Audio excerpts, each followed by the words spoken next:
का वोटर है तो ये जानकारी उनके लिए बहुत बहुत जरूरी है। चुनाव आयोग ने सिर नाम का एक नया अभियान शुरू किया है जो सीधे तौर पर वोट देने के अधिकार से जुड़ा हुआ है। चलिए इसे जरा समझते हैं। देखिए, ये अभियान 2 फेज में होगा।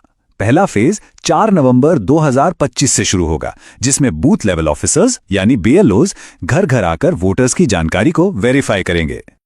अब इस पूरी प्रक्रिया का जो आधार है वो बहुत सरल है। 2025 की जो वोटर लिस्ट है उसकी तुलना सीधे सीधे साल 2002 की लिस्ट से की जाएगी और इसी तुलना के आधार पर हर वोटर को ए से लेकर एफ तक 6 अलग अलग कैटेगरीज में बांटा जाएगा। मतलब 2002 की वो लिस्ट ही एक तरह से सब कुछ तय करने वाली है। तो सवाल ये उठता है कि किसी को कौन सी कैटेगरी मिलेगी। इसके लिए 2 मुख्य चीजें देखी जाएंगी। पहली, वोटर की उम्र, और दूसरी, 2002 की वोटर लिस्ट में उनके परिवार का नाम है या नहीं। ठीक है, तो सबसे पहले ग्रुप को देखते हैं। ये वो लोग हैं जिनकी उम्र 38 साल या उससे ज्यादा है, यानी जिनका जन्म 1 जुलाई 1987 को या उससे पहले हुआ है। अगर उनका नाम 2002 की लिस्ट में मिल जाता है तो उन्हें रखा जाएगा कैटेगरी ए में, और अगर नाम नहीं मिलता तो उन्हें डाल दिया जाएगा कैटेगरी बी में। एकदम सीधा सा हिसाब है। अच्छा, अब आते हैं दूसरे एज ग्रुप पर। यह है 22 से 38 साल के वोटर्स, जिनका जन्म 2 जुलाई 1987 से 2 दिसंबर 2004 के बीच हुआ है। अगर इनके माता या पिता दोनों में से किसी एक का भी नाम 2002 की सूची में है तो उन्हें मिलेगी कैटेगरी सी। लेकिन अगर माता पिता दोनों में से किसी का भी नाम उस लिस्ट में नहीं है तो फिर उन्हें कैटेगरी डी में रखा जाएगा।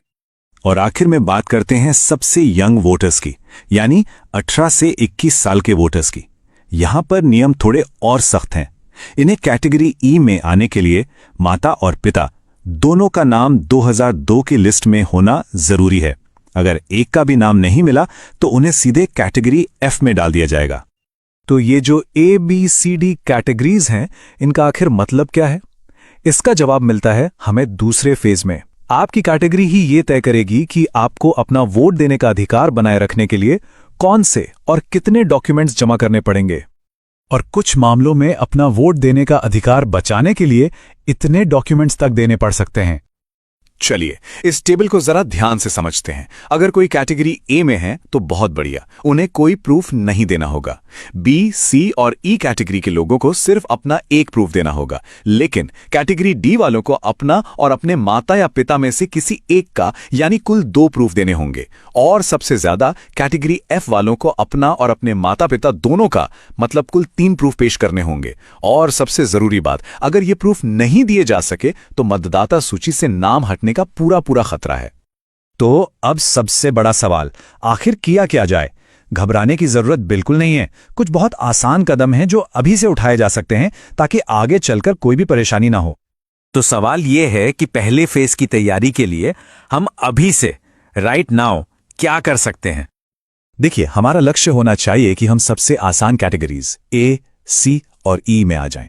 इसके लिए क्या करना होगा? जिनकी उम्र 41 साल से ज्यादा है वो 2002 की लिस्ट से अपना नाम, भाग संख्या और क्रम संख्या ढूंढकर अपने बीएलओ को दे दें।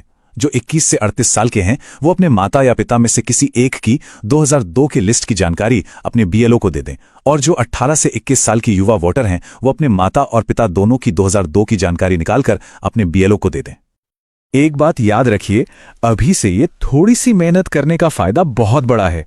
जब पहले फेज में बीएलओ वेरिफिकेशन के लिए आएंगे ना, तो उनके लिए आपको ए, सी या ई जैसी आसान कैटेगरी में डालना बहुत सिंपल हो जाएगा और आप भविष्य की बड़ी मुश्किलों से बच जाएंगे।